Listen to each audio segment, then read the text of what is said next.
ফ্যাসিবাদী শাসনে আমাদের সোর্স অফ ইন্সপায়ারেশন ছিল মরহুমা বেগম খালেদা জিয়া।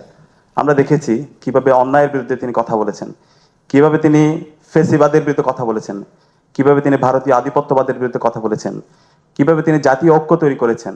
আমরা আজকের শোকসভার শুরুতেই আল্লাহর কাছে দোয়া করছি, আল্লাহ পাক সুবহানাহু ওয়া তাআলা বাংলাদেশের আপসহীন সংগ্রামের প্রতীক সাবেক প্রধানমন্ত্রী মরহুমা বেগম খালেদা জিয়াকে জান্নাতুল ফেরদৌসের মেহমান হিসেবে কবুল করুক, আল্লাহুম্মা আমিন।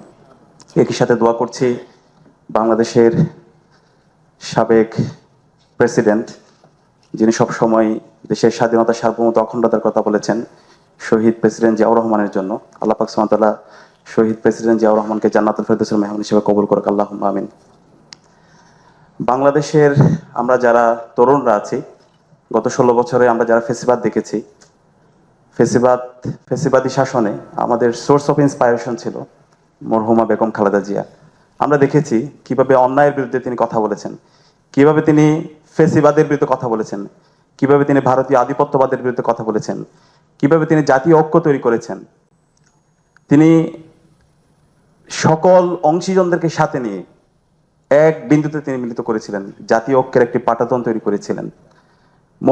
মরহুমা বেগম খালেদা জিয়ার যে রাজনীতি, শহীদ জিয়ার যে রাজনীতি, বাংলাদেশপন্থী রাজনীতি, সেই রাজনীতিটা আমাদের দরকার।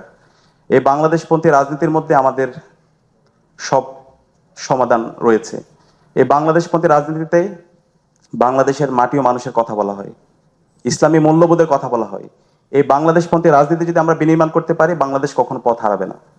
তো আজকের এই শোকসভা থেকে আমাদের এই নতুনভাবে শপথবদ্ধ হতে হবে দেশের স্বাধীনতা, সার্বভৌমত্ব, অখণ্ডতার জন্য, এবং এই জুলাইয়ের শহীদদের যেই আকাঙ্ক্ষা, তাদের যে স্পিরিট, সে আলোকে নতুন বাংলাদেশ বিনির্মাণ করার জন্য, এই বাংলাদেশপন্থী রাজনীতি বিনির্মাণ করার জন্য আমাদেরকে নতুনভাবে ঐক্যবদ্ধ হতে হবে। আমি আশা করছি আমরা যারা দীর্ঘ ফেসিবাদ বিরোধী আন্দোলন করেছি, আমরা সবাই এই নতুন বাংলাদেশ বিনির্মাণ করার জন্য আমরা সবাই ঐক্যবদ্ধ হব। একই সাথে আমি এই কথাটা বারবার বলি, আমার বাড়ি খাগড়াছড়িতে। আজকের যে বাংলাদেশের সার্বভৌমত্ব, পার্বত্য চট্টগ্রামের যে অখণ্ডতা, এই অখণ্ডতার পেছনে শহীদ জিয়ার গুরুত্বপূর্ণ অবদান আছে, এবং একই সাথে মরহুমা বেগম খালেদা জিয়ার গুরুত্বপূর্ণ অবদান আছে। এই পার্বত্য চট্টগ্রাম নিয়ে অসংখ্য ষড়যন্ত্র এবং চক্রান্ত হয়েছে। বাংলাদেশের 10 ভাগের 1 ভাগ এই পার্বত্য চট্টগ্রাম। শহীদ জিয়া এবং মরহুমা বেগম খালেদা জিয়া এই পার্বত্য চট্টগ্রামের সার্বভৌমত্ব এবং অখণ্ডতাকে রাখার জন্য যে পরিমাণ তিনি এফোর্ট দিয়েছেন, এই জাতি সারা জীবন শ্রদ্ধার সাথে ওনাদের এই অবদানগুলো স্মরণ রাখা দরকার। এবং একই সাথে ইতিমধ্যে আলোচনা হয়েছে দেশের শিক্ষার জন্য, স্বাস্থ্যের জন্য, সংস্কৃতির জন্য, সুস্থ ধারা সংস্কৃতি, যেটা আমরা বিগত ফেস্টিভালে আমরা দেখতে পেয়েছি, আমাদের এই সকল সংস্কৃতিকে ভেঙে চুরমার করে দেওয়া হয়েছে।